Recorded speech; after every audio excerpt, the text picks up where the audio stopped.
Hello, learners and scholars. Welcome back. On behalf of the ladies of Alpha Kappa Alpha Sorority Incorporated, Rho Omega Chapter, my name is Dr. Shaunta Scroggins, proud member and founder of the Center for Legacy-Driven Leadership, back again with Professor of English, Dr. Michelle Henry. Thank you all for watching part 1 on understanding academic writing. Today, this session, our hope is to help you add to your list of considerations on what to do to choose the right master's or graduate program or the right doctoral program. That's what we are here to do. Now, I don't know if you knew, but this is just a drop in the bucket, what you're looking at, of the types of doctorates that are available. Now, there's a historic debate between the PhD and the EDD. Which is better? Which is more reliable for your career track? But then now we have a new element of specialized doctorates. You'll see on this first line, the Doctor of Information Technology. On the second line, you'll see the PharmD, the Doctor of Pharmacy, the DPT, the Doctor of Physical Therapy. You have options.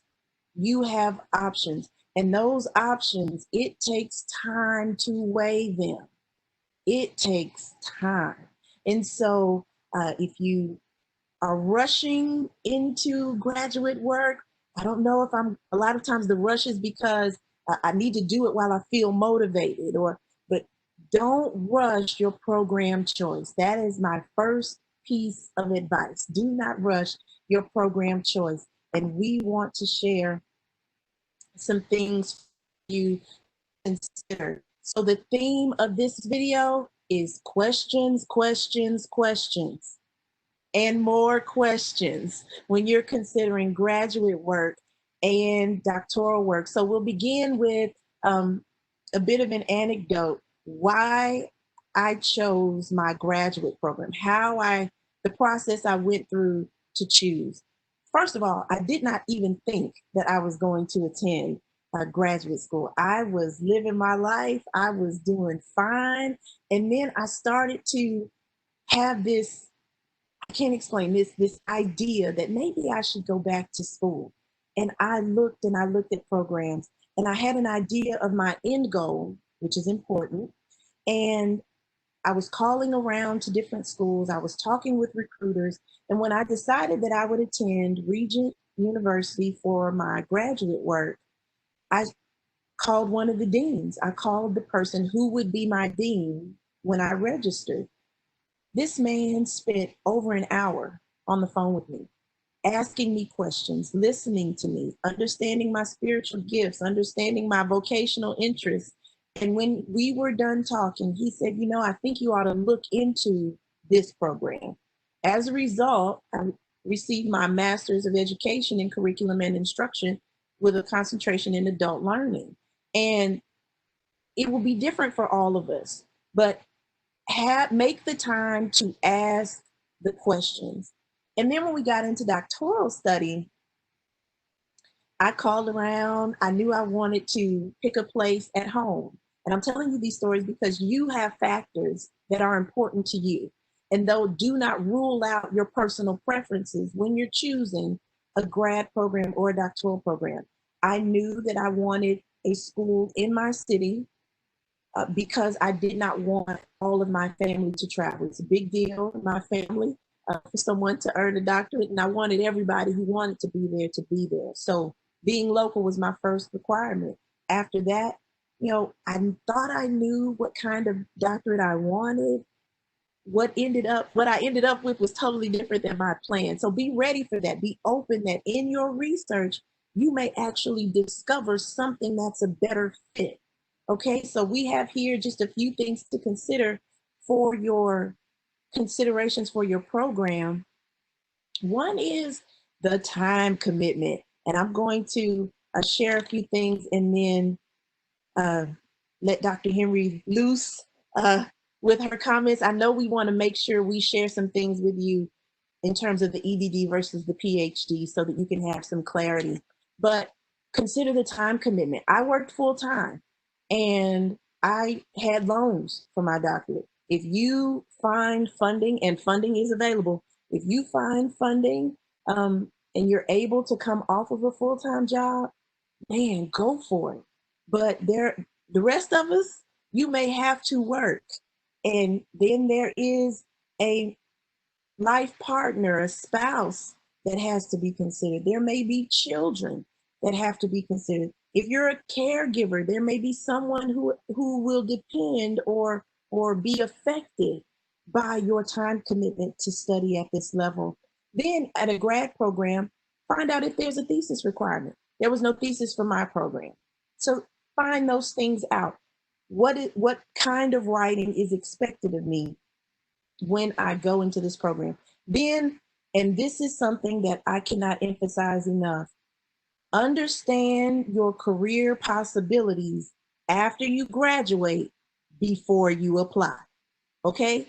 Before you even apply for a grad program, before you apply for a doctoral program, think about your career.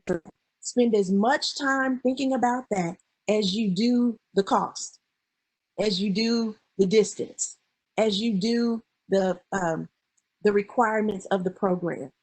And then consider, do I want a private Christian school or faith-based school, or do I want a public state school? The environments are different, even if your program is completely online. Then, do I want an HBCU, a historically Black college or university, or would I elect to attend a PWI, a predominantly white institution? The environments are different, and one may serve your goals better than the other. And then consider small town or big city, and here's why. I attended a school that was in Virginia for grad work. And when it was time to graduate, I wanted to participate. I had to pay for travel. I had to pay for the rental car. I had to pay for the hotel. And it was all worth it, but it is an expense after you have paid for all of these other things. So if you choose a small town school, consider that you would have to, for commencement, fly into the major hub and then drive to the smaller town and then cover all of your accommodations. It will all be worth it if you do it, but it is worth considering up front, okay? So these are some questions that I think you should entertain, spend some time with, ponder over them. Another idea is get as far out of the box as you can in your thinking. Get as far out of the box as you can. And just think about, what do I want to do? How can this degree serve me? How can it serve my purpose? How can it serve my goals? How can I contribute to make my city better, my family better? What will this degree do for me? So I'll stop right here and let Dr. Henry chime in. Well, I have to say, I think that you covered most of the major issues. So what I want to is simply, I think maybe anecdotally, give some further ideas about two of the major issues you hit upon. The first is time commitment. I could not stress that. First of all, let's start with the terminal degree, the PhD or the EDD. There is a great deal amount of time involved. First of all, there are layers to your program. The first layer is going to be coursework, right? And be sure that you understand how many hours required of you for your degree program, right? Sometimes it's very hard for students, prospective students, to gauge how much of it is classroom time or credit hours for courses, how much of that is actually dissertation hours, right? What's the total number of those hours combined? Because they realize that those dissertation hours are hours you're enrolled in the institution and paying. So the longer it takes you to write that dissertation, that's how much more that program is going to cost you. So those are the things that you need to keep in mind. It's So true. also time. Many programs have time constraints, and you want to know exactly what those are. Are you given 10 years? Is that your maximum? And I know that sounds crazy to some people. Say, well, why would I even have to worry about it? 10 years is a long time. No, it's not.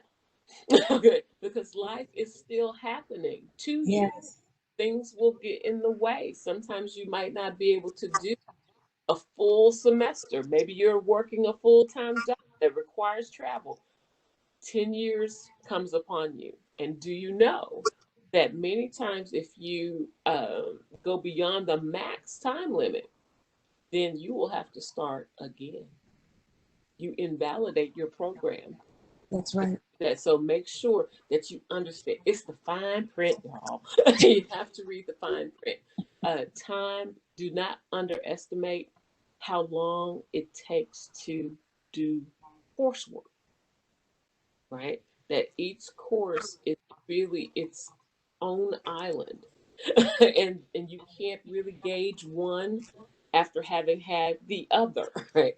There will be all kinds of things to consider with regard to time.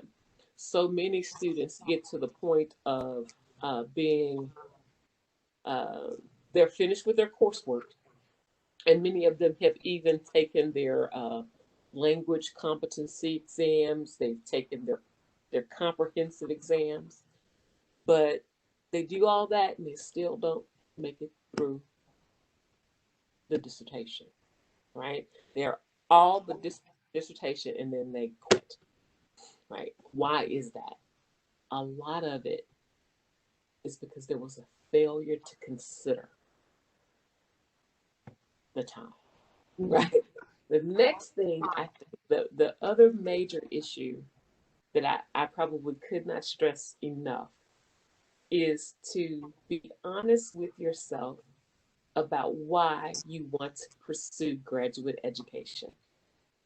The, the end goal is the only real factor. Okay. It's the first factor that you have to keep in mind, and the last. What is it that you want to do with a terminal degree? Mhm. Right. Uh, is it a status symbol for you?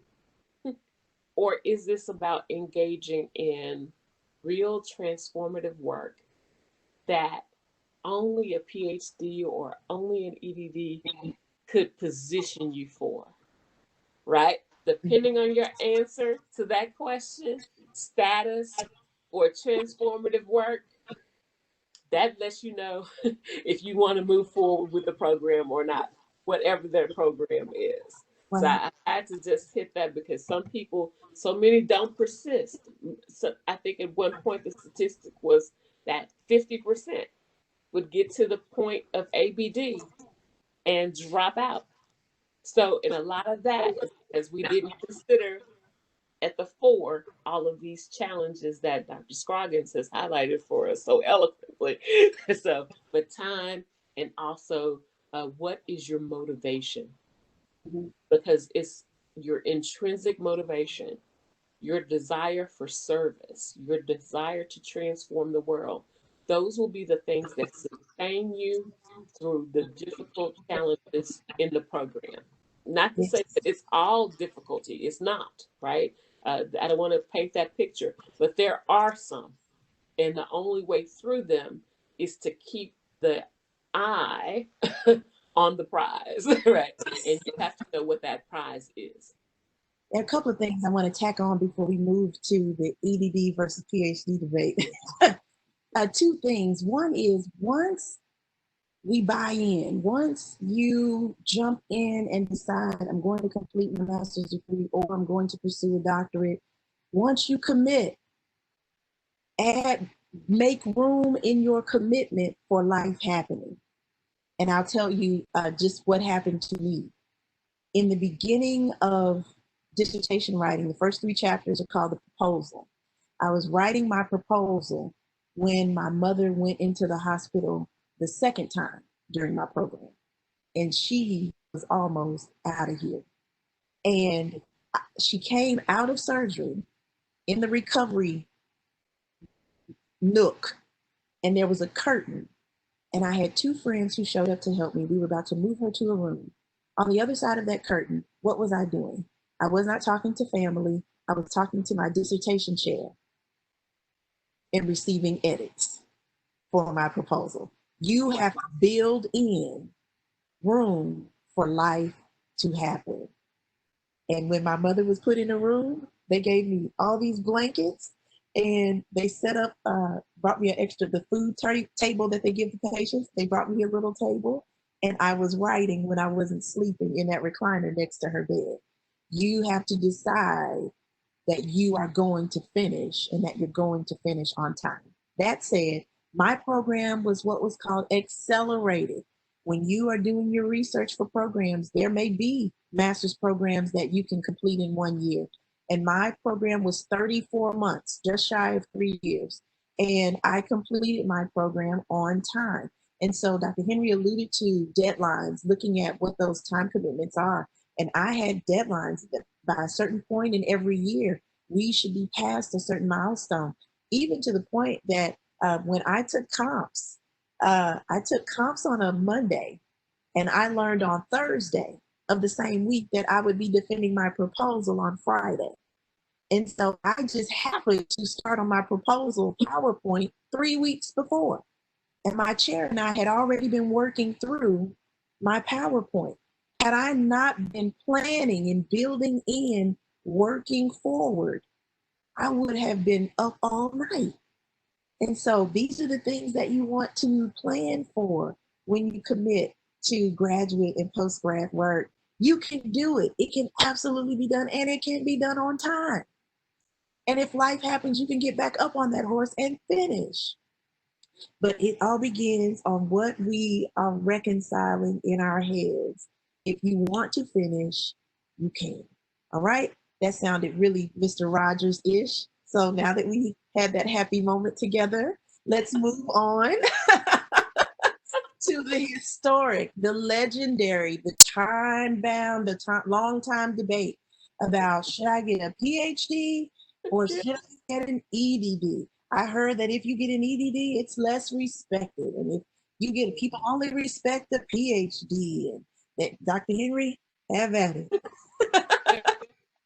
This is a debate that I heard when I was in school, and now I should qualify. When I started my master's program, this is when I would hear these conversations, and I just thought it was a little silly. But here are, I think, some of the issues that for a long time, the PhD, for some reason or another, was accorded some status. You know, it had some press that the EDD did not. And I have never really been able to put my finger on what that is. But what I do know is that both degrees are wonderful degrees. Both of them present you with incredible opportunities to not just engage in scholarly work, okay, but to take that work, that scholarly work, and make it transformative work, right? So I really don't believe that there is any difference with regard to its status, or more importantly, your ability to have uh, great outcomes with regard to opportunities at the end of your program. It doesn't make a difference from my experience, right? And from my experience of being a professor and also being an administrator who has oftentimes had a say in who is hired and who is not. Right? So please don't let the status be an issue for you. The thing is to understand the difference between what those programs offer or what they do. Mm-hmm. PhDs are generally, um, when I think about the PhD, I think about the humanities side in terms of you're going to do the kind of analysis that is highly theoretical, right? What you come out with a PhD is the kind of dissertation that is theoretical, certainly, but it's going to be more qualitative analysis than say quantitative, right? With a PhD, um, in my area in the humanities, I didn't take a statistics class, okay? But folks on the EDD side did, right? So Yes, that was I one of did. the things that I understood. I said, well, hallelujah, right? I was like, that cup is for someone else. It was not for me. So I knew that the PhD that we were very much interested in the written word, right? It was the quality of your writing that was very important. And I know my EDD friends, they were messing up their minds with bars and graphs and charts and quantitative analysis. And I was like, that is the cup that is for someone else. So I think the main thing would be to determine what does your program require? Because some programs are just offered as a PhD track versus an EDD track. Okay. Mhm. There are those programs where you might have a choice of track, right? And how I would make that decision is the function that I know, I know how my brain functions, right? That I'm certainly more gifted in the areas of writing and theory than I am, say, in quantitative analysis and statistics and graphs and things like that. So that was one of the differences for me. Mhm. I think that's awesome because I had a tough time with stats. I did, and but I'm better for it. Everything that you elect to do in your grad and your post grad work, it will. What we didn't even touch on is the personal benefit, how you transform, how you are a different person at the end of your program. Just trust me, it's going to happen. You will find yourself thinking and communicating at another place and making yourself clear, even uh, social social things, academic things, personal things. All of those things get touched because you bought in. You've thrown your whole self into graduate and postgraduate work. I guess the last thing I'd really like to say is make your choice based on the facts of the program, not the stigma behind the program. Know the goal of your research, know the end goal of having the degree, and that'll help guide you on which program you should choose. Again, if you pitch your tent at grad work, you may end up with more than one master's degree. It's fine. If it serves your purpose, do that. Just break that box apart and think big. Think big about your academic career. So that is our advice to you on how to choose the right master's program for yourself, how to choose the right doctorate program for yourself, because if you want to do it, it can be done. Okay. So thank you so much for spending some more time with us and thinking through your academic future. This is Dr. Michelle Henry and Dr. Shaunta Scroggins wishing you well on your academic journey.